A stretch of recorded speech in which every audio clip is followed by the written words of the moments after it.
Okay, we're going to take a look at Riley's serve. I'm going to roll the tape forward here in a little bit slow motion, and we'll see what we see. Okay, so the first thing that we're going to notice is Riley's version of the pinpoint stance. He starts out with his foot, his front foot pointing towards the baseline just a bit, and his back foot doing the same thing. And we see that as he goes through his motion, he's going to bring that back foot forward as he takes the racket back and has it pointing to the fence. That's a nice take back. Notice that as a result of his starting position, and particularly the position of his feet, his hips are now pretty open to the side and even towards the front of the court. That's going to be reducing the amount of rotation he gets and pop on the ball he gets from trunk rotation. As he moves along, he gets into a pretty nice racket drop position here, where the racket is dropping down the side of his body and the shoulder is externally rotating. But as he moves up into the ball, you can see that there are some extreme contortions here in his upper body in order to be able to make contact.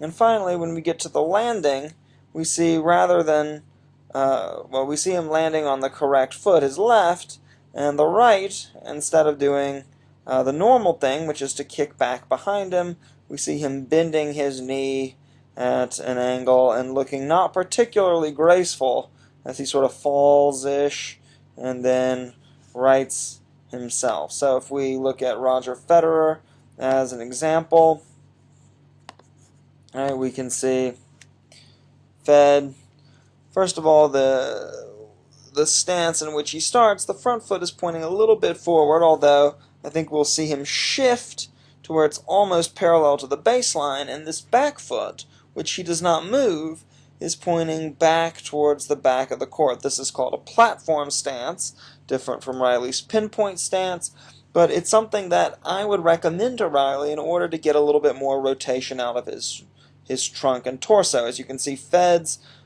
hips are pointing more in this direction, which is going to give him a lot more pop to rotate through the ball. Whereas when Riley does it, again, we see him leaning forward with those hips. The second thing I want us to note is Fed's landing.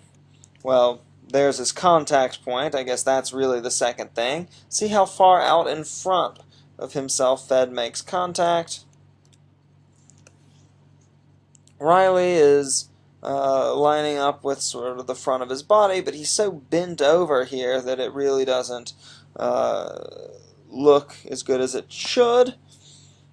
Notice the extension that Fed is getting straight up into and through the ball, and then as he rotates down, the balanced landing with the upper body, not completely straight, but certainly more straight than this, right? With this kind of old man hobble Riley does, and then the right foot coming forward. Whereas for Federer, there is a nice elegant kickback, and then he's balanced and able to keep moving. So as Riley works on his serve, I'm going to encourage him to do two things. One, to start with this back foot in a little bit more, with this foot parallel to the baseline and this foot pointing out that way. And secondly, to practice landing on this foot and kicking the right foot back as he moves forward into the court. This should hopefully improve this position and let him land with a little bit more balance, and might also positively impact his point of contact as well. To get a sense of what I want his feet doing, we'll look at this little clip here that shows the guy jumping across the line, landing balanced on this left foot with the right foot kicking behind. If you can't balance immediately on the left foot, then you take a couple hops until you're balanced and you're upright, but the goal in general is going to be to stick the landing on this left foot the first time. We'll start with there and see if that improves things a little bit for Riley.